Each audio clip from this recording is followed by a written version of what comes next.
This program is brought to you by Ignite TV. Now you're in command. Visit Rogers.com for more details.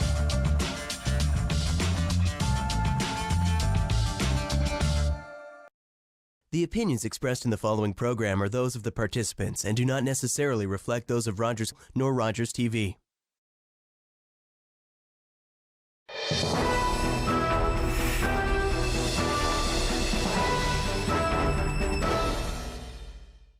Today's event will be a question and answer session versus a more formal debate. As Natalie mentioned, the majority of the questions today were gathered from the Chamber's annual advocacy survey. Each question will be directed to one candidate and it will rotate with each question, after which the other candidates will be given the opportunity to respond in alphabetical order. Questions can also be submitted here this morning via paper, and we provided everyone that opportunity when you came in this morning. If you have a question, please write it down and provide it to Tony Doyle. Tony will be standing there. He will review the context of the question in the context of the other business-focused questions that we plan to ask at this event, as we don't want any duplication. You may address your question to a specific candidate. However, each candidate will be allowed time to respond. Please keep in mind that we may not have time to get to all the questions received in advance or this morning, and that all questions should have a business or economic focus given the theme of this forum. To keep us on track, candidates have 1 minute to respond to each question, and we have a timekeeper identified. A yellow card will be displayed to indicate 10 seconds remaining, and a red card indicates time is up, at which point the timekeeper will stand and the microphone will be silenced. Each candidate will be given 2 minutes for opening and closing statements. Now I'm pleased to introduce our candidates, who will now provide a 2-minute introduction of themselves. The order they are speaking in was previously determined by random draw. First, we'll hear from Todd McCarthy from the Conservative Party of Canada. Good morning. I'm Todd McCarthy, the Conservative Party of Canada candidate in Whitby. I was very honored to be nominated earlier this year as a candidate. For 25 years, I've been practicing law in Whitby with the firm of Flaherty McCarthy, a firm I was proud to found with the late Honorable Jim Flaherty. For 32 years, I've been honored and proud to be married to my wife, Kathy, who's here today. We've made Durham Region our home for the last 30 years, and we have raised 3 fine children. I believe that parliamentary democracy is alive and well as long as we all make a contribution to it. That means voting, that means participating, and it means standing as a candidate when asked to do so. I believe, first and foremost, that a member of parliament can and must be an advocate for his or her community, to work with the mayor and the town council and the member of provincial parliament in doing what's right for our citizens. But also, a member of parliament can and must be a member of a team. In my case, that's a team led by Andrew Scheer, the Conservative Party of Canada, with a plan for tax relief, to increase affordability, to reduce the regulatory burden and tax burden upon businesses, to grow the economy so that we have a robust economy, we can create jobs and create prosperity so that we can fund health care and social programs and support frontline services. That is my goal, both as your local advocate and as a member of the team. Thank you.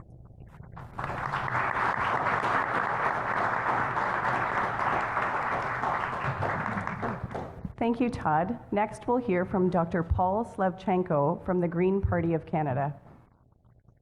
Good morning. I'm Dr. Paul Slevchenko from the Green Party. After 30 years of making Canadians healthier, giving anesthetics one patient at a time, I've taken on the task of making them healthier as an entire country. I think that the best way to do this is to bring the Green Party's message of responsible financial, social, and environmental government to Parliament. In the sense that Canada will be healthier if we implement green policies, I'm just continuing my previous work as a physician, although I hope that this morning my talk will not actually put you to sleep. Small businesses are the backbone of the Canadian economy. Businesses like yours, they circulate dollars in regional economies, improve the communities around them. The Green Party leader, Elizabeth May, introduced the Private Members Bill to ensure that all laws and regulations receive advance review for the impact on small business. Green MPs will work to reduce the burden on small businesses by eliminating red tape. We must invest in the green economy. We have to protect workers whose incomes and work lives will be disrupted by the transition away from fossil fuels. We have to enable the creation of new jobs in the green economy and facilitate the transition of workers into those jobs. We need to create pharmacare and to include basic dental care and national coverage. This will allow small businesses to avoid arranging and paying for medical and dental plans for their employees. The time to act on climate is now. The problem is complex and cannot be solved by partisan politics, by having one party take the other party to the Supreme Court. The lawyers win, the environment and the people who live in it lose. Elizabeth May is calling for all leaders from all parties to work together to arrive at solutions to this problem. It will require an enormous effort, but not making that effort forces our children and our grandchildren to endure the effects of climate change for the rest of their lives. Thank you.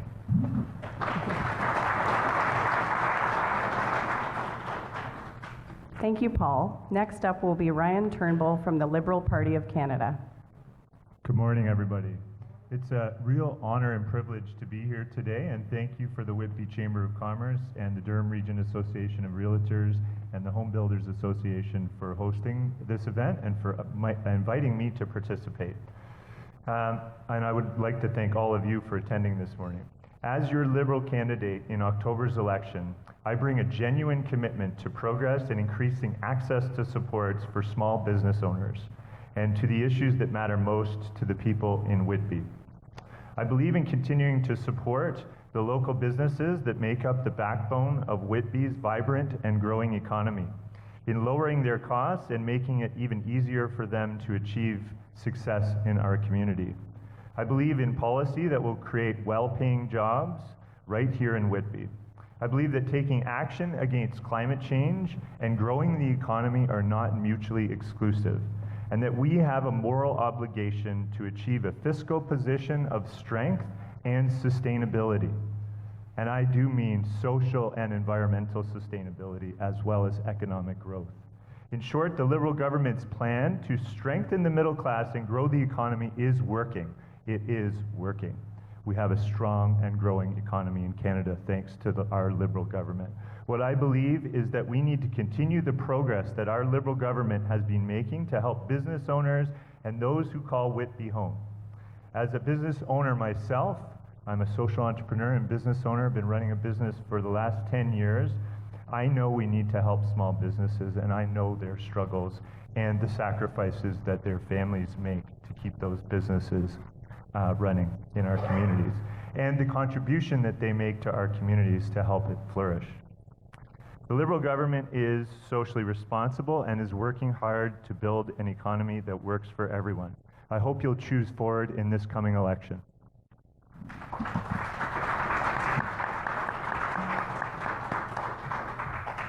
Thank you, Ryan. Lastly, we'll hear from Brian Diaz from the New Democratic Party. Good morning, everyone. Thank you all for coming. My name is Brian Thomas Diaz, and I'm your federal NDP candidate for Whitby. When I talk to people about what they want to see for future generations, the answer is always the same. It's a future where families have jobs, good, secure jobs and livelihoods, and where the transition to a renewable green energy economy meets more opportunities for families and people, not less. For decades, Liberals and Conservatives in Ottawa have chosen to give corporations special handouts with no strings attached, instead of making sure that every family's got the opportunity to live a good life. By responsibly investing in renewable energy, jobs and innovation, we can provide endless economic opportunities for the people of Whitby and across Canada. We can transform General Motors in Oshawa to build the electric Canadian vehicles of the future. We can tackle inequality and make sure that people have access to the basic necessities, such as reliable high-speed internet. Canadians depend upon our cell phones to keep us connected no matter where we go, but we're being gouged because instead of standing up for consumers, the Liberals and the Conservatives have left it up to the telecom industry to set the prices. Universal pharmacare. Far too many Canadians are being forced to make the choice between buying groceries and buying medication. Our plan is this. If you need access to medication in this country, you use your health card. not your credit card. We'll pay for our programs by ending corporate welfare and asking the wealthiest among us to pay their fair share of taxes. To quote the late Jack Layton, don't let them tell you that it can't be done. Thank you very much, ladies and gentlemen.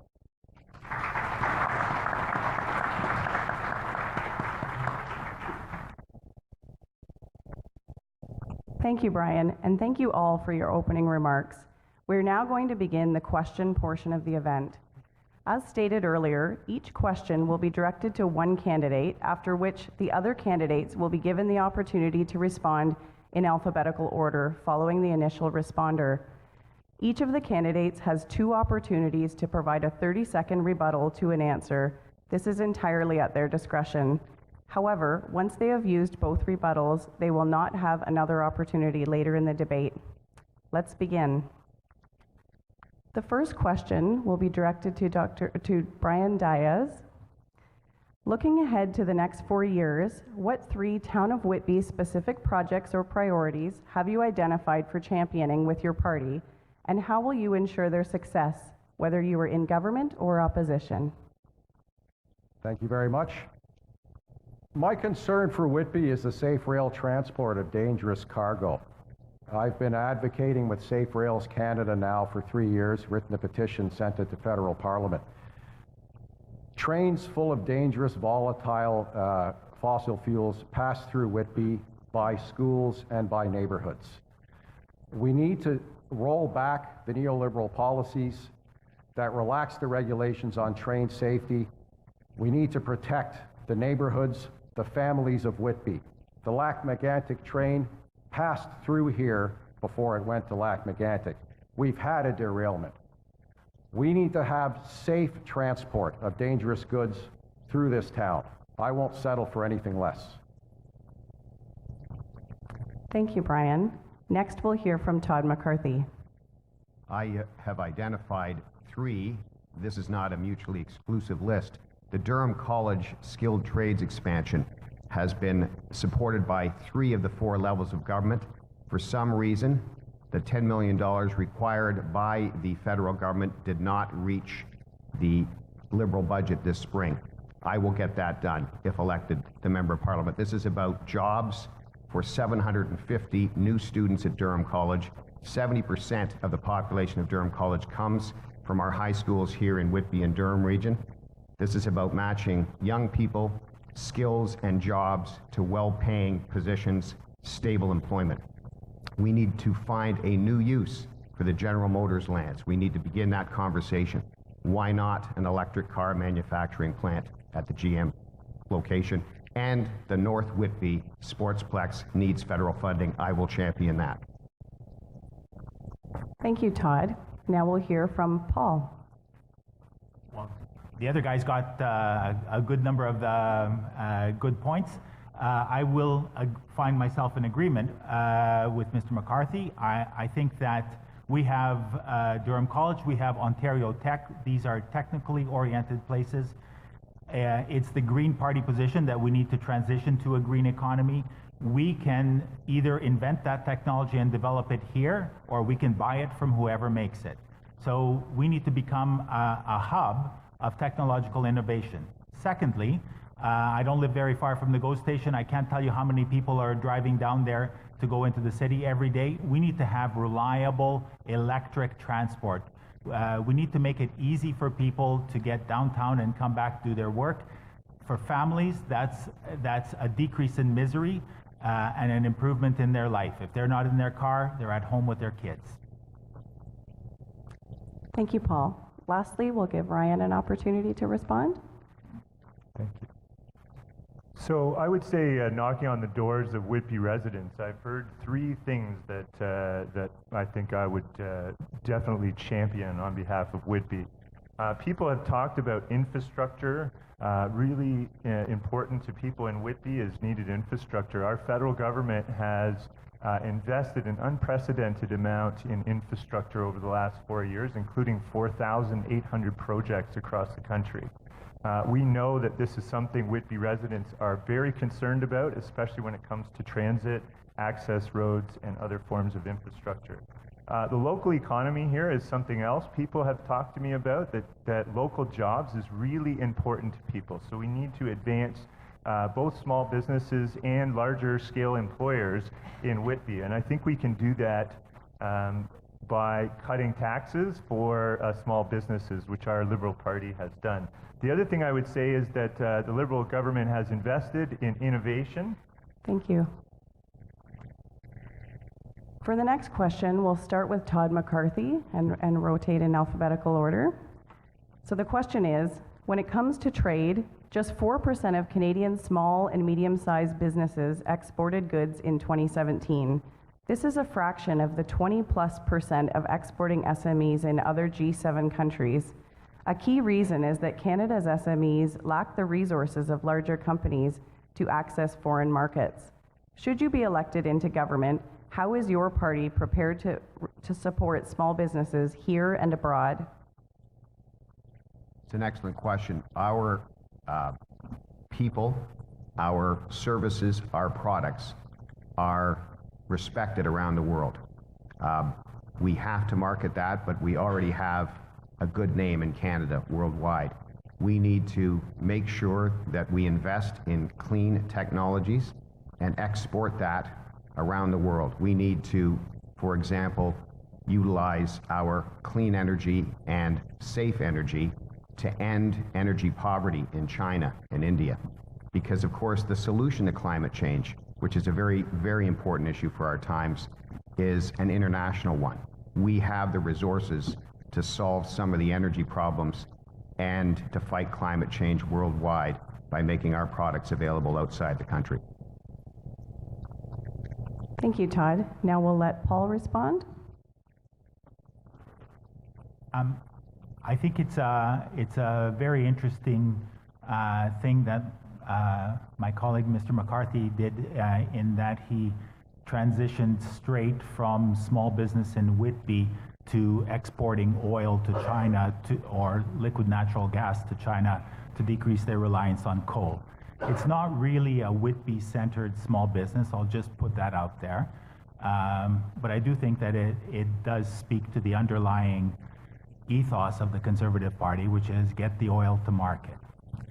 The Green Party doesn't have a specific Whitby-focused plank in its platform.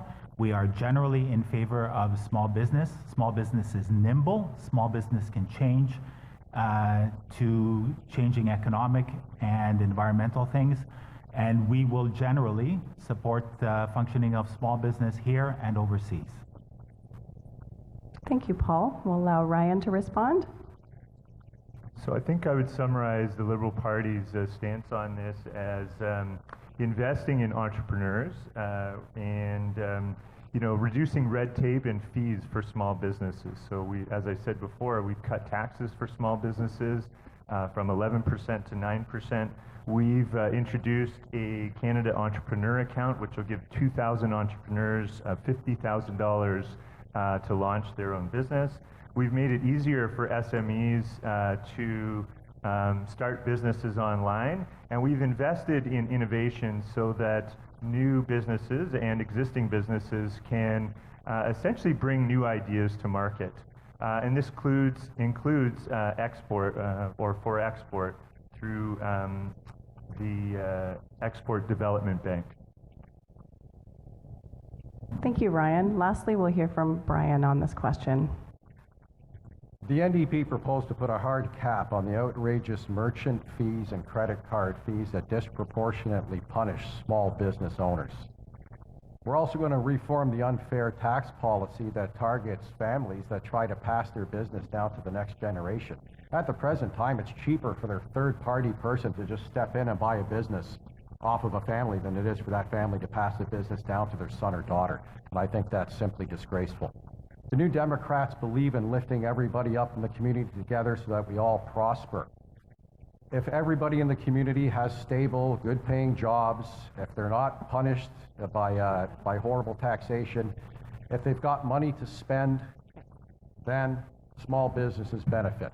They benefit by people in the community with stable jobs and money in their pocket. Thank you, Brian. Now we'll hear a rebuttal from Todd. Well, respectfully, Mr. Turnbull has not stated the Justin Trudeau Liberal record on small business accurately. Justin Trudeau and his finance minister demonized small business, has raised taxes on small business, has called small business owners tax cheats. This is wrong. Small business owners are the lifeblood of this economy. I'm a small business owner. I understand that. The Conservative Party will reduce the regulatory and tax burden on small business and respect small business. Thank you, Todd. Any other rebuttals? Okay. We'll move on to the next question, and we'll be starting with Paul. Durham Region has long been seen as a bedroom community. However, with the new Highway 407 infrastructure in place, the Deepwater Port, and the north-south highways, albeit tolled, there are a number of key reasons to locate here, despite dealing with the significant downsizing of GM and its Tier 1 suppliers. How does your party propose to support the attraction of new and development of existing business in order to create a stronger region where we can all live, work, and play? Thank you for that question. Part of the Green Party platform, which was released on Monday and is found on the Green Party website, is the creation of a green capital fund. So currently, we send several $1 billion over to the oil industry in subsidies, one sort or another. And we should, because we want to decrease our reliance on that, we should take that money gradually away and create this capital fund to help businesses start. The Green Party is not about telling businesses how to do it. The Green Party is about supporting them, making capital available to them, and allowing innovation to flourish. Thank you, Paul. Next, we'll hear from Ryan on that question. So the Liberal Party has leveraged significant amounts of money for R&D in terms of innovation through the superclusters in Canada. These superclusters have leveraged significant amounts of investment to grow our economy in high-growth industries. This is significant, especially for Whitby, because some of those industries, I think, pertain to what we specialize here. Remember, Durham Region is the power center for Ontario. I think it could be a leader in renewable energy in the future, and I think pricing pollution, as the Liberals have done, is a way to generate revenue where those dividends can be, you know, essentially the benefits of that can be experienced here through the growth of our green economy in Whitby. Thank you, Ryan. Brian? One of our climate change initiatives and our Power to Change, a New Deal for Climate Change and Good Jobs, is our retrofit jobs creation plan. Now, while we can build new infrastructure right now with a lower carbon footprint, most of the buildings that you see are going to still be around in about 50 years. They're going to need to be retrofitted in order for us to reach our emissions targets. Our goal is to retrofit all existing housing stock in Canada by the year 2050. Now, the beauty of having local retrofit jobs or retrofit jobs, period, is that they are done locally. They can't be outsourced. That means a lot of jobs, new jobs for the community, people living here with good, well-paying jobs, and it's going to make the community stronger as a whole. Thank you, Brian. Lastly, we'll hear from Todd on that question. We have a great opportunity here in Durham Region. And it's very important that government not get in the way of entrepreneurship, of innovation, of investment in clean technologies. We intend to promote that as a Conservative government. And that means having regular outreach, regular conversations, a personal relationship with this chamber, with the mayor, with town council, with the regional council, and with the regional chair, and of course, with the local members of provincial parliament. There's only one citizenry, there's only one taxpayer. Governments must work together to make sure that we work in partnership with business so that innovation and entrepreneurship can prosper and we can grow the economy. That is how we fund essential public services. That's the Conservative way. Thank you, Todd. Any rebuttals to that question? Okay, moving on to the next question. We'll start with Ryan Turnbull. Given the Income Tax Act and the entire tax system hasn't been reviewed since the 1960s, The Canada Revenue Agency is the most challenging federal agency that SMEs deal with. In addition, the complexity of the system creates a heavy burden on taxpayers, in addition to enormous costs of compliance. What would your party do to see that the Canadian tax system is guided by principles of competitiveness, simplicity, and fairness? Good question.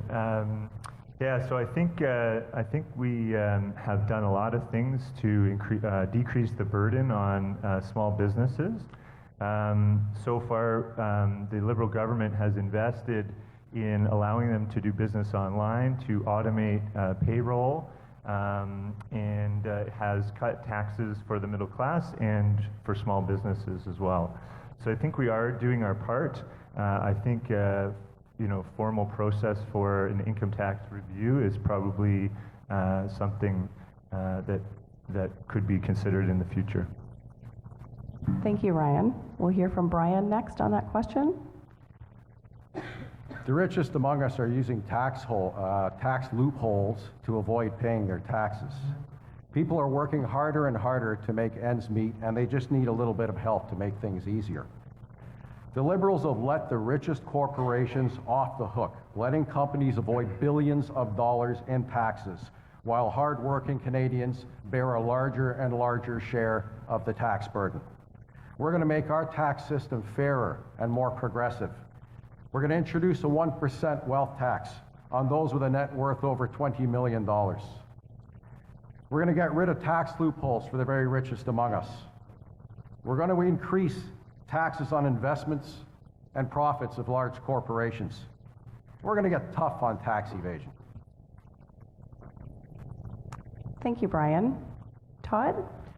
I was proud to serve on the Canada Revenue Agency Board of Directors as a representative for Ontario in 2015-2016, and the agency prides itself on not being the IRS. And yet, under Mr. Trudeau, who doesn't get it, who never had to meet a payroll, who does not understand the tax burden upon the middle class because he's a trust fund child, has created almost an IRS mentality in the CRA, going after and demonizing small business and making middle-class Canadians pay more and more. 85% of us in the middle class now pay thousands of dollars more in taxes under Justin Trudeau's government than was the previous case. This is wrong. So we have various tax relief, tax credit measures in the Conservative Party, and we will be a friend of small business. That is the plan, and that is being accountable to the people who are the backbone of this country, middle-class Canadians and small business.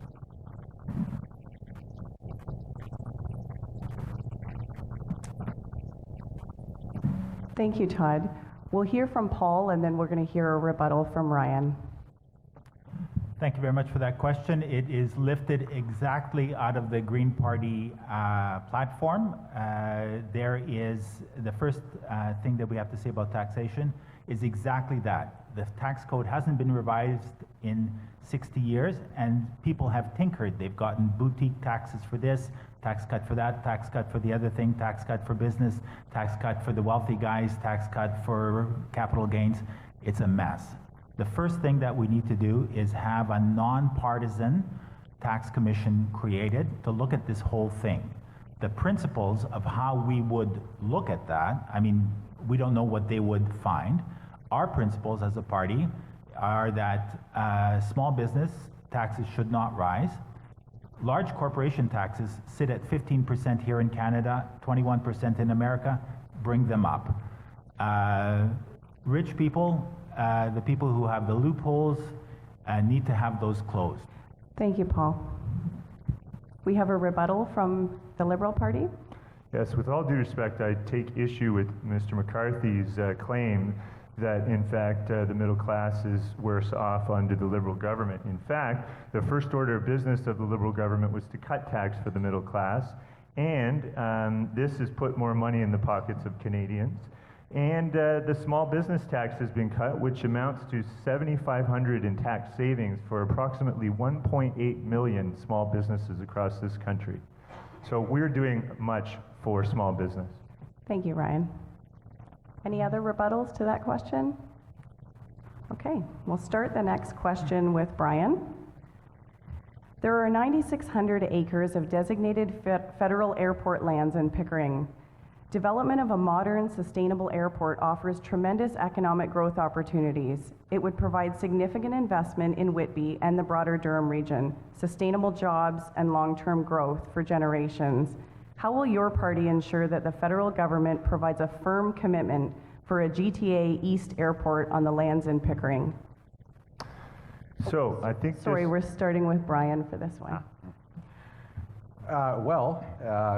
Sustainable air travel, I'm not so certain that that exists at this point in time. I believe in the development of a sustainable airport. If the technology does exist for sustainable air travel, I'm certainly all behind it. I'm all about getting good jobs for the community, sustainable green energy jobs, and if we have the land to do it, I don't see why not. Thank you, Brian. We'll hear from Todd next. Well, this issue's been around for about half a century in our region, and 8 years ago, the late Honorable Jim Flaherty, in announcing the expansion of the Rouge Park, also announced the idea of going forward with the GTA East Airport. And of course, it was always an issue of, is there a business case? Is it sustainable? And does it make economic sense? That meant that we needed to see if all local councillors, local mayors, regional councillors were on board, and they are. So this is what I mean when I talk about working with all levels of government. The time has come to look forward to the creation of a GTA East airport, and that will have a huge economic positive impact on our region, and I look forward to working with all levels of government to see that through. Thank you, Todd. Now we'll hear a response from Paul. In the last 10 years, both the Conservatives and the Liberals have had majority governments. I don't need to give you a lecture on civics. That means that they can pass any law that they want. If the Conservative government had wanted to develop the airport, they would have. I'm not sure what Mr. Turnbull will say, but if the Liberal government wanted to develop their airport, they would have. I don't pretend to be an expert on the economics of airports, but if there was an economic state case to be made for it, and somebody had made it to either of these majority governments in some compelling way, we would be having those bulldozers in the ground. In general, I'm not sure that air traffic will exponentially increase as the projections say in the consultant's report, and I'm not sure that we need it. Thank you. Lastly, we'll hear from Ryan on that question. So I've studied this issue and I know the interest groups, talked to many of them.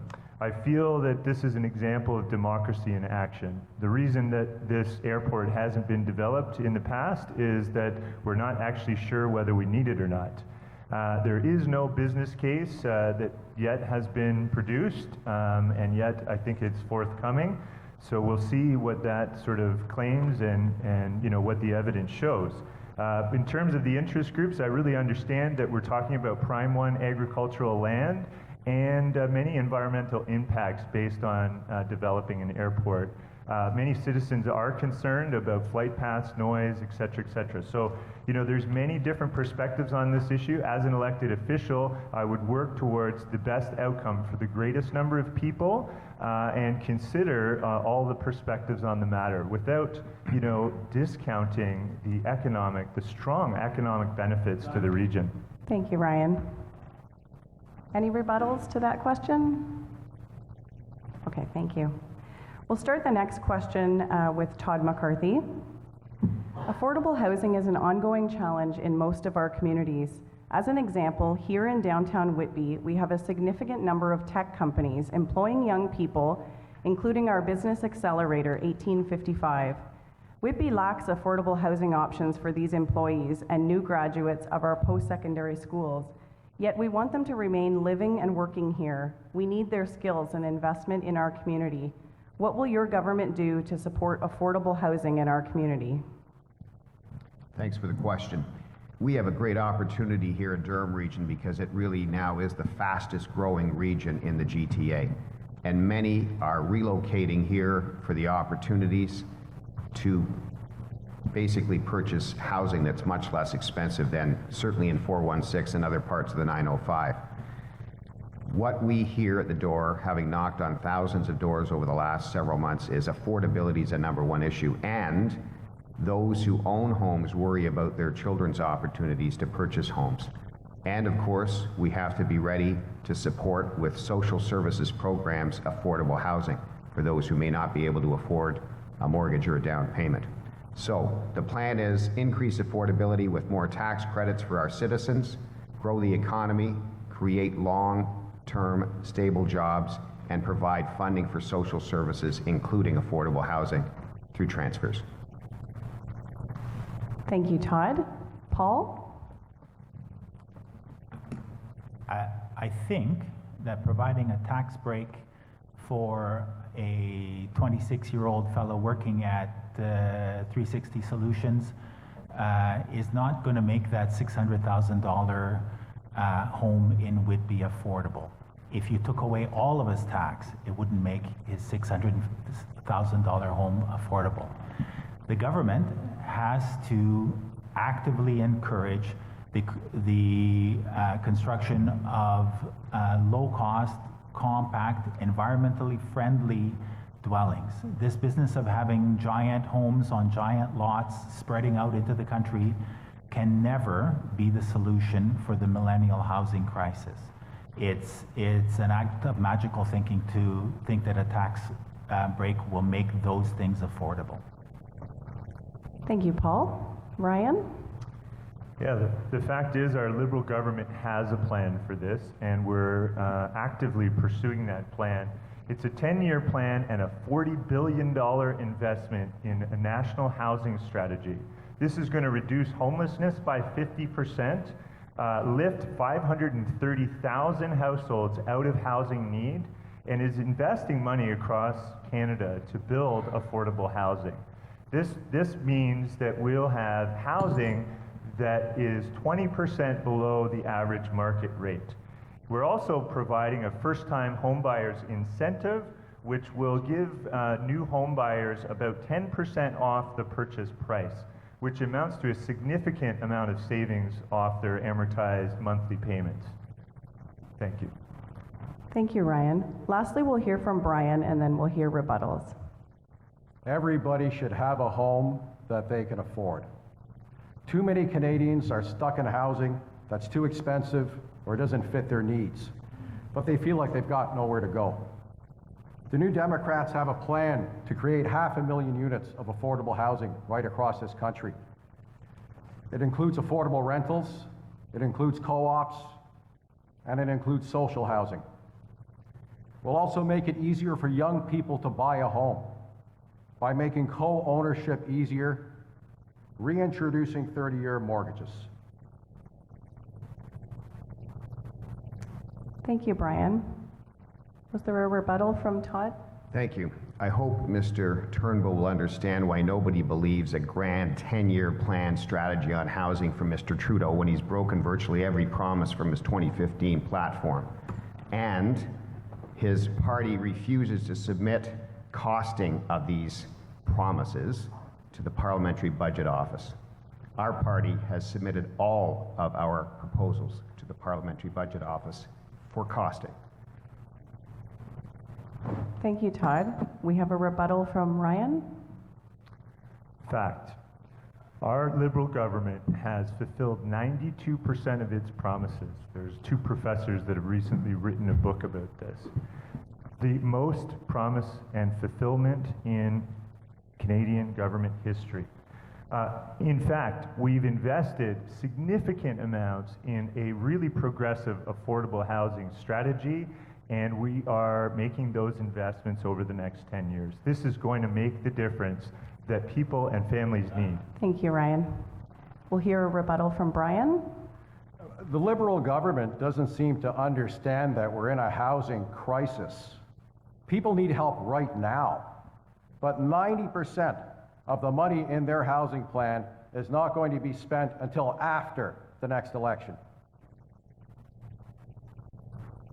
Thank you. Are there any further rebuttals?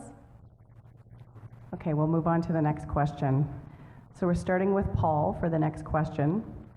Data from Equifax shows young Canadians represent the lowest risk in terms of mortgage arrears, and extending the length of a mortgage improves affordability by reducing the size of monthly payments. Do you support reintroducing the 30-year amortization for insured mortgages for first-time homebuyers? Yes.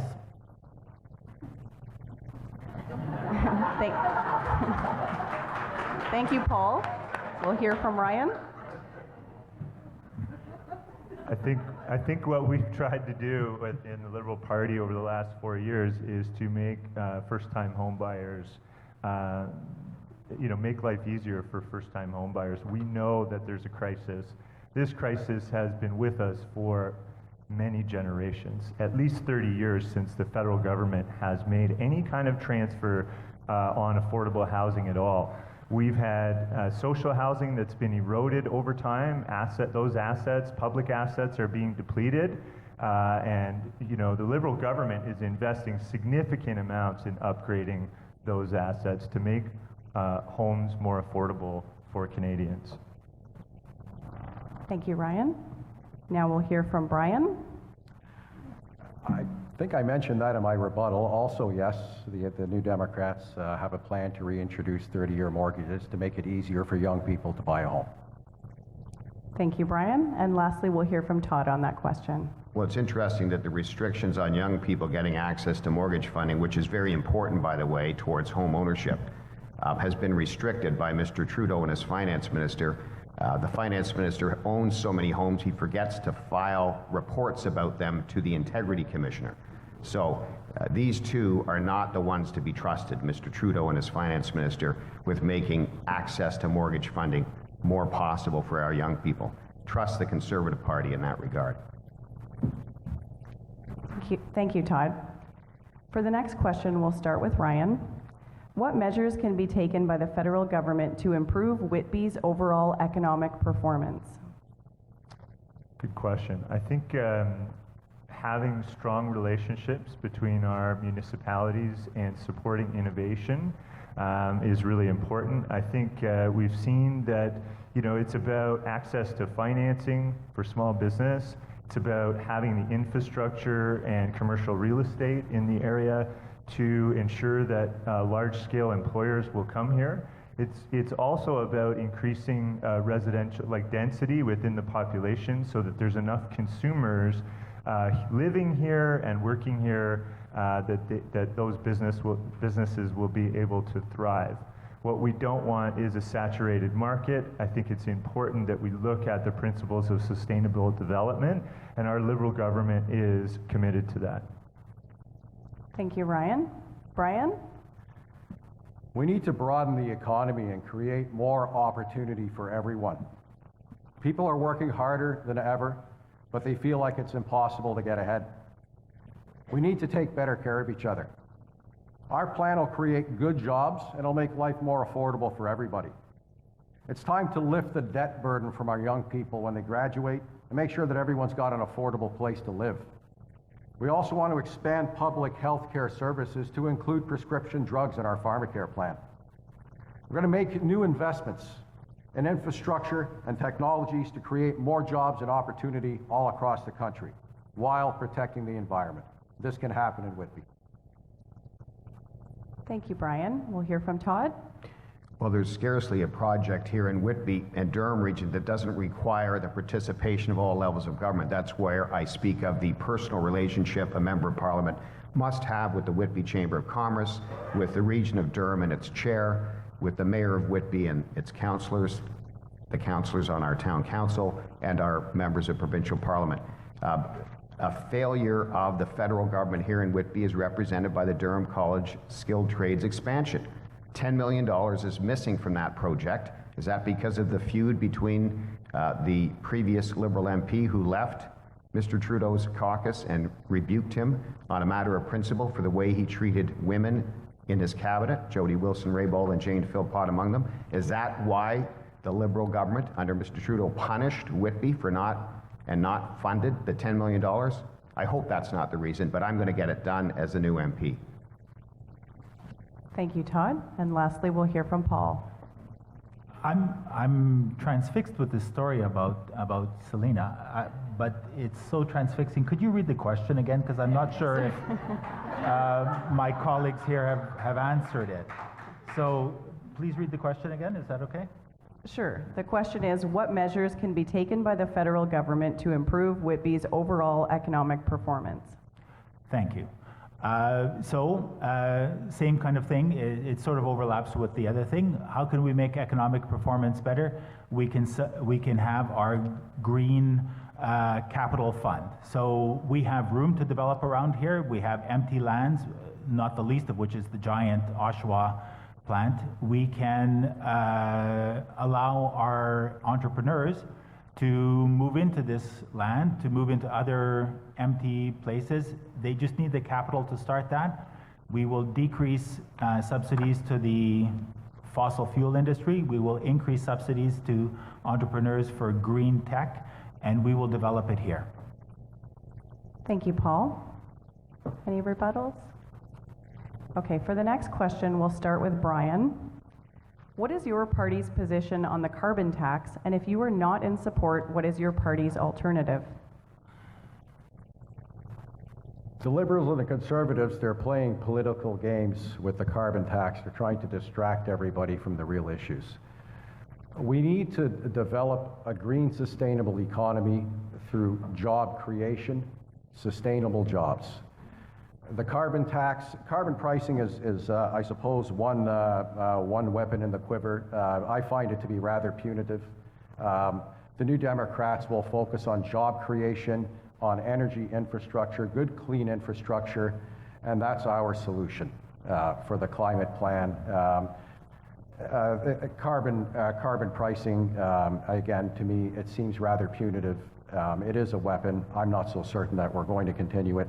But our plan is based on people, and it's based on sustainability, it's based on jobs.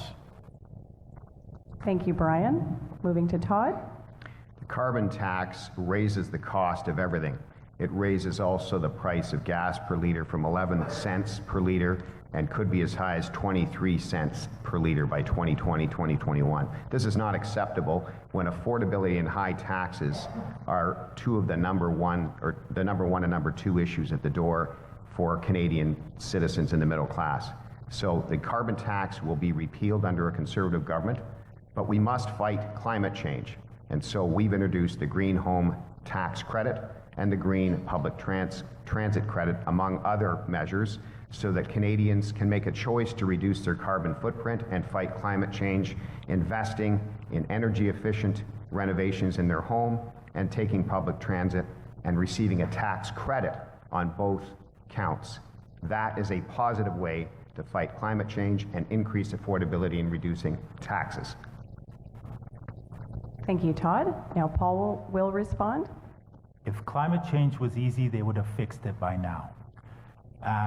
To have a debate about carbon pricing versus regulation is not appreciating the seriousness of this problem.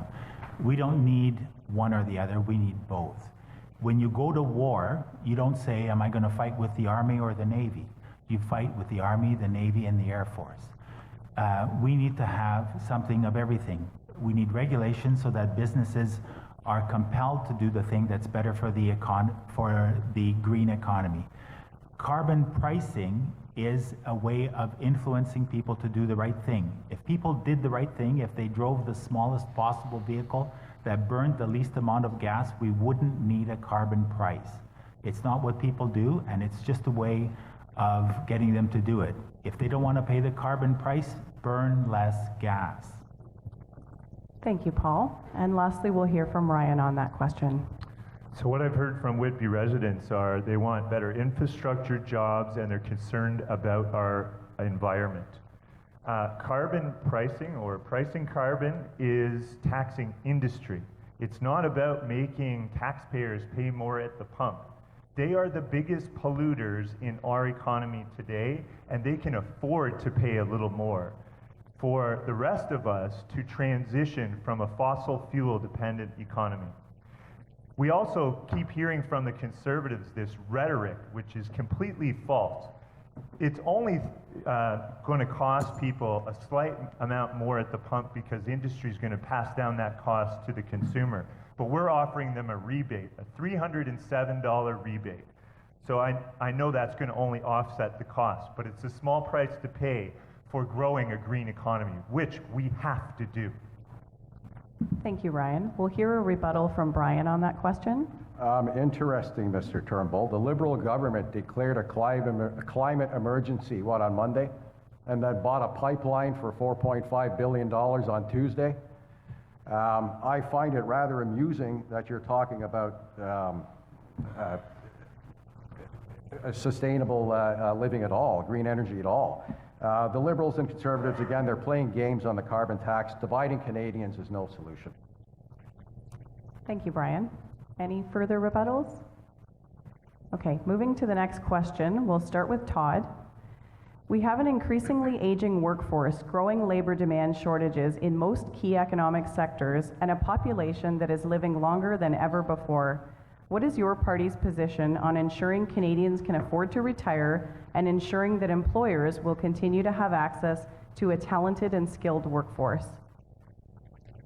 One of the great legacies of my friend, the late Honorable Jim Flaherty, was the creation of Ontario Tech, the University of Ontario Institute of Technology, a university here in Durham, founded 15 years ago and partnered with Durham College. An educated workforce, matching young people to jobs in the skilled trades and otherwise, long-term, well-paying jobs. That impacts the economy in a very positive way.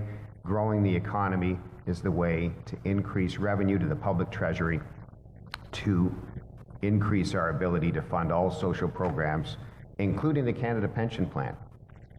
Now, with the aging workforce, there's no question that many of us choose to work longer. The traditional retirement age of 65 isn't necessarily the case, so choice in that regard is very much essential. Planned savings and supportive savings are also essential. Thank you, Todd. Paul, your turn to respond. I'll say a couple of things. So tax cuts don't fund the Canada Pension Plan. The Canada Pension Plan is funded by employer and employee contributions. If Mr. McCarthy doesn't know that, here's the news.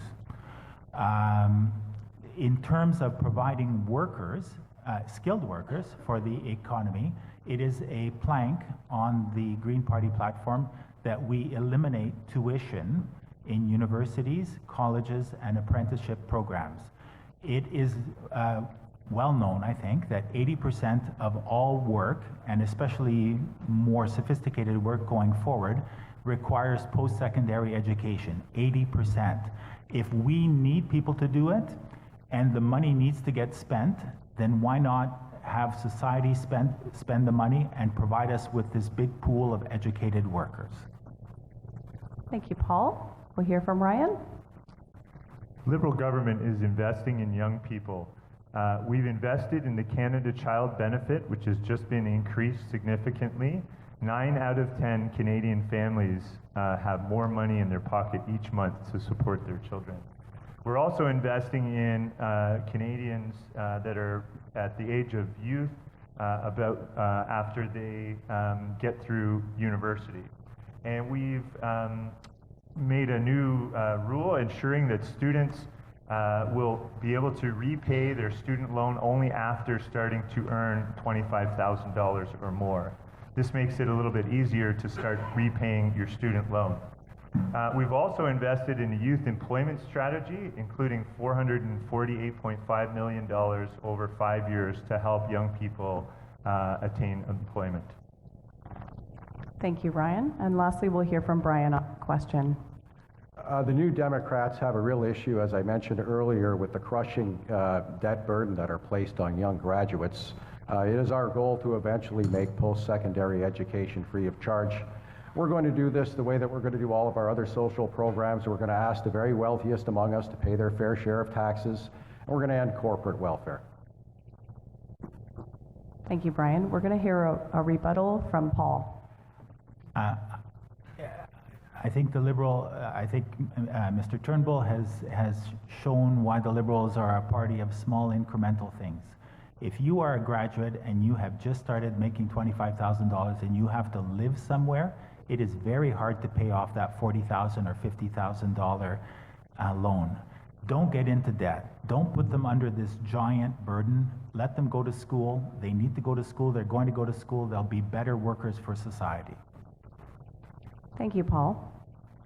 And we'll start the next question with Paul. What will your government do to build on existing trade opportunities, open new ones, and make it easier for Canadian businesses to do business here at home and across the globe? Well, that's a very difficult question because you're asking me to solve the trade problems that we are currently having with our two largest trading partners, which are China and the United States. I think I'm going to just be honest and throw my hands up in the air, because if somebody in this room thinks that they can solve the Donald Trump trade negotiation problem, I would welcome them to run for parliament because I would vote for you. The Chinese thing,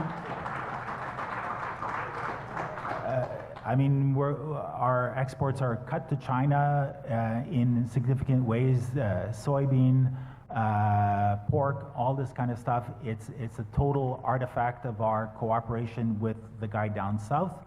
And now we're between a rock and a hard place. I don't have a solution for it, and I don't pretend to. Thank you, Paul. We'll move to Ryan for that question.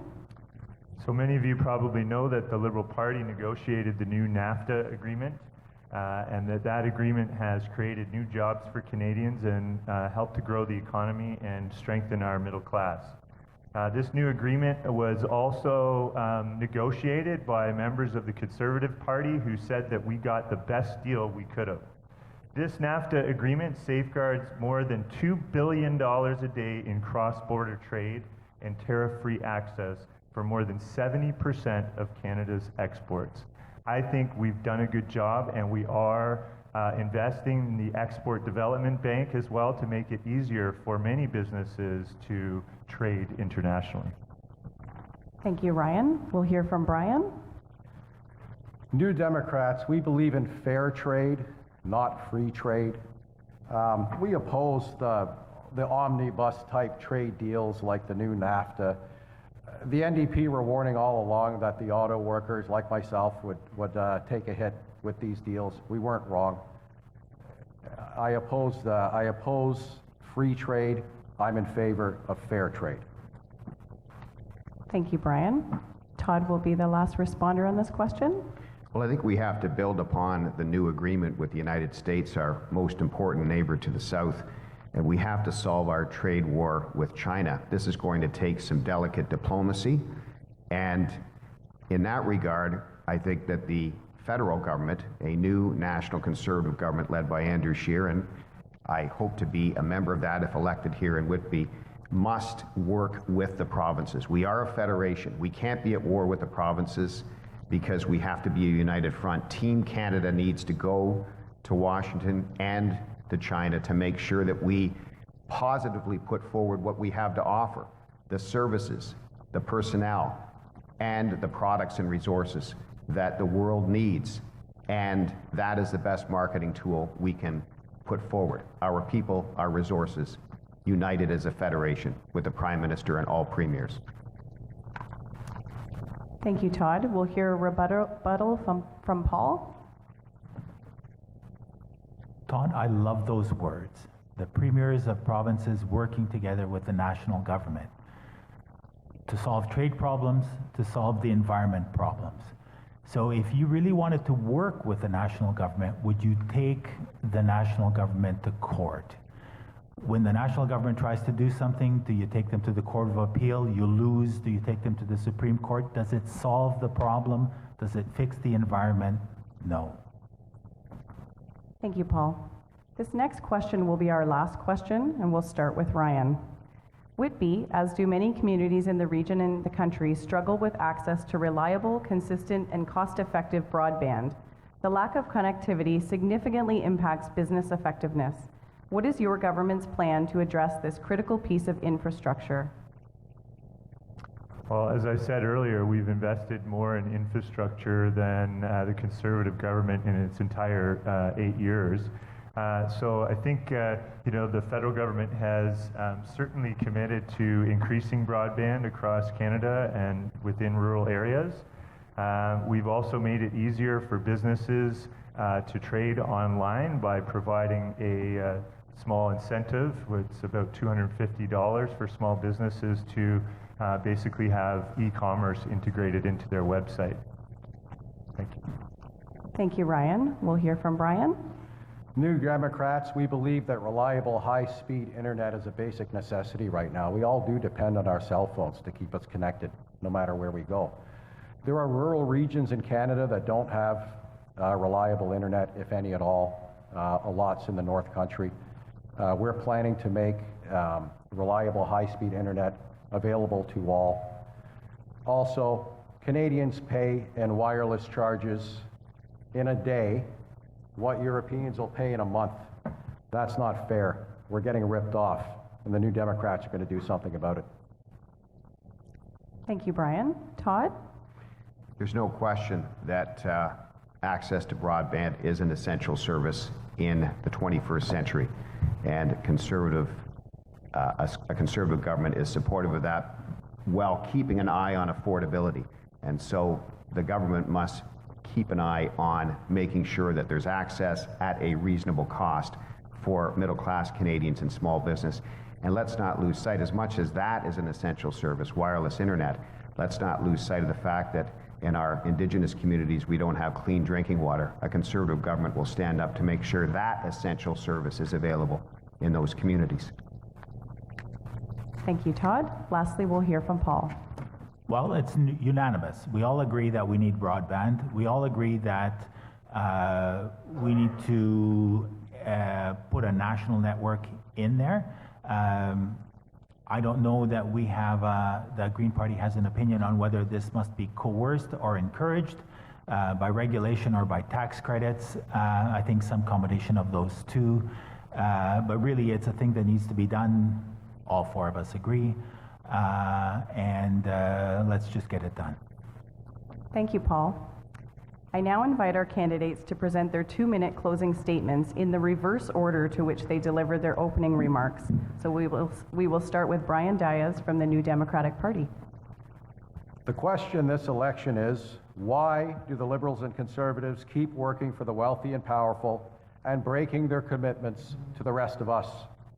Justin Trudeau charmed Canadians last election with pretty words and empty promises, but he's been working for his corporate friends just like Stephen Harper did. Trudeau let big polluters off the hook. He's let cell phone and credit card companies rip us off. He's let the big drug corporations deny us affordable prescription drugs. He's kept big tax breaks and giant loopholes for corporations evading taxes. He's even continued the Conservatives' cuts to health care, one of the Liberal Party of Canada's dirty little secrets. The Conservatives also make sure their corporate friends benefit more.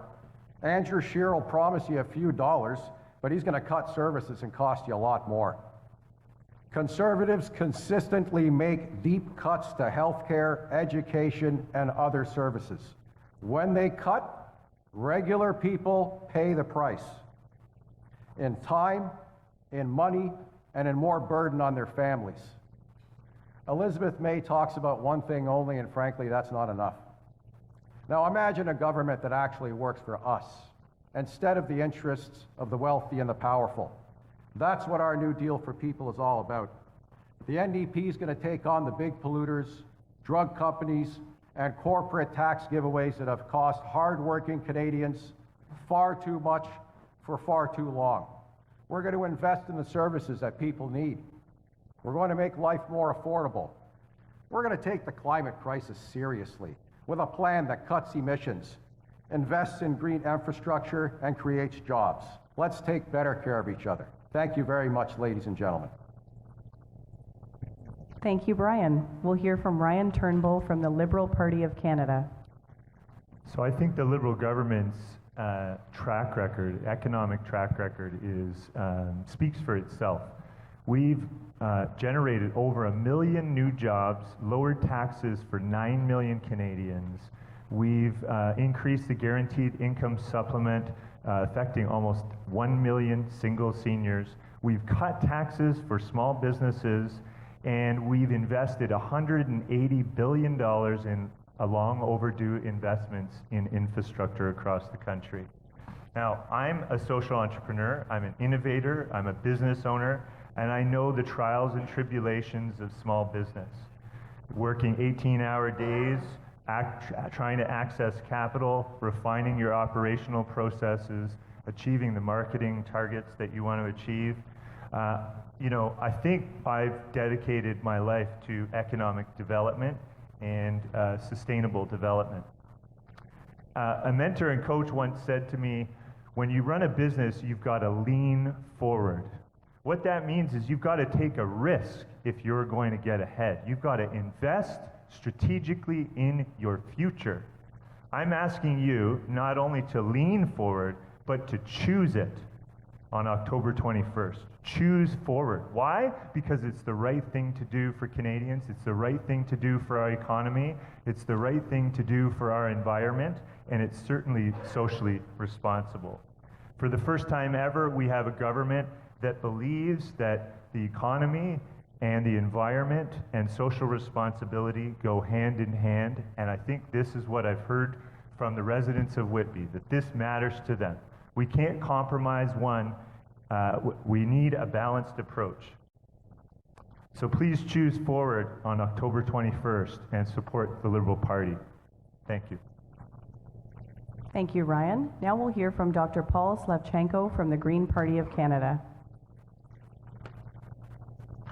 I am very heartened to experience the conversion of all of my colleagues at the table to the cause of the green agenda and environmental responsibility. Canada, however, needs to change how we do business. Business as usual does not mean that things stay the same as they are. Business as usual means increasing climate instability and extreme weather events. It means spiraling insurance costs. It means rising government expenditures to compensate for natural disasters. We need to change how we do business. We need to go from a high carbon economy to a low carbon economy. Good leadership is like being a good hockey player. You don't look at where the puck is, you look at where it's going to be. The world is going to be a low carbon world. We can lead the world in the creation of new technologies that will be required for this, or we can buy those technologies from the country that does. I would like to reiterate that the Green Party stands with small business. We realize how important small business is to the economy and to our community. Government should support small business, not get in its way. Small business, because of its size, is nimble and well suited to move forward into the low carbon economy to which we must transition. We support the workers of Canada. There will be changes in employment. We must support retraining and the creation of new jobs. We support pharmacare and basic dental care. Finally, the Green Party calls on all of the other political parties to put aside partisanship, to work together to deal with climate change, to give Canadians a safe, healthy, and prosperous country. I would like to close by thanking the Chamber of Commerce and the associations of realtors and home builders for hosting this event. Thank you. Thank you, Paul. Lastly, we'll hear from Todd McCarthy from the Conservative Party of Canada. It's a privilege to be a candidate for Member of Parliament for Whitby because of the opportunity to speak to and listen to thousands of our citizens and their concerns and priorities, and to listen to and speak to small and medium-sized business owners, to listen to their priorities and their concerns. One of the major concerns that keeps coming up from everyone is how disappointed the citizens of Whitby are in Mr. Trudeau and his government. Their slogan of move forward obviously means they don't want us to look back, because if you look back at the 4 years, you see 4 years of broken promises, failures, hypocrisy, and arrogance. On a positive note, the citizens of Whitby are welcoming a plan to increase affordability, to lower taxes, to invest in job creation, to grow the economy, and to guarantee support for frontline health care and social services through transfer payments from the federal government. I want to be an advocate and a listener as a member of Parliament for Whitby.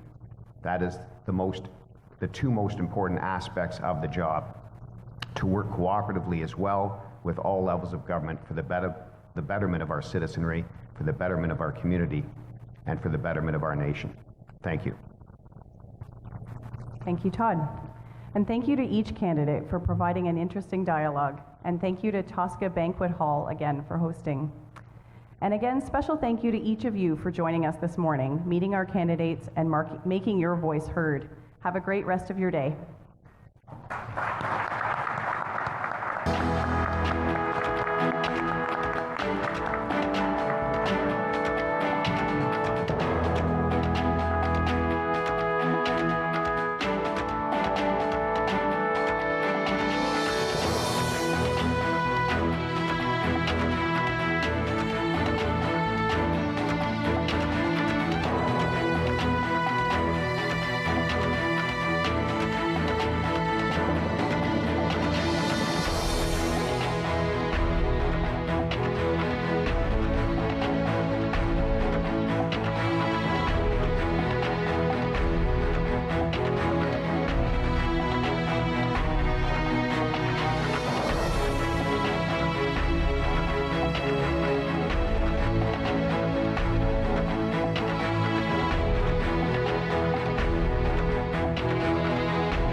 Call the Rogers TV viewer response line, email us, or connect with us on social media.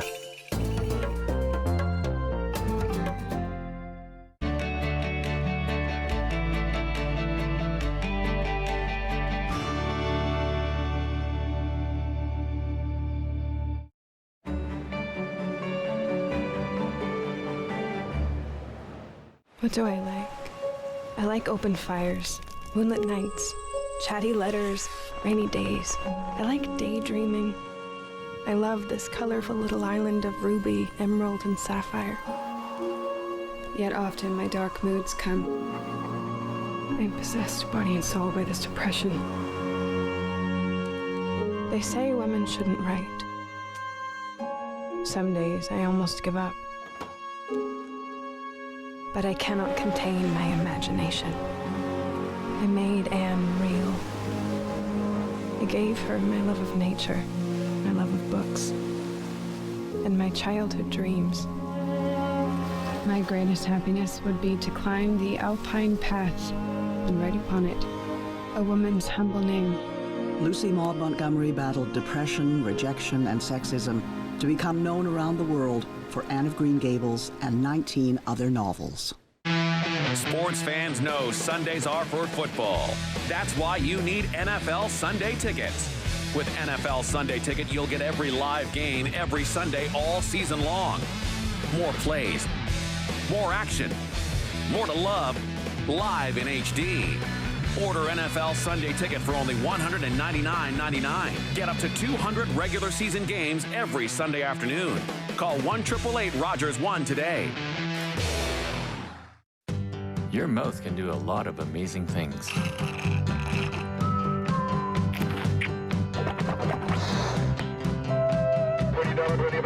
And your mouth can save a life.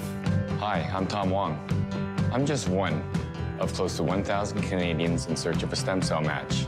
We need your help. A simple swab is all you need to register on the National Stem Cell Database. You could be the one to save a life. Find the hero in you. Knights of Columbus TV Bingo every Tuesday at 7 p.m. right here on Rogers TV.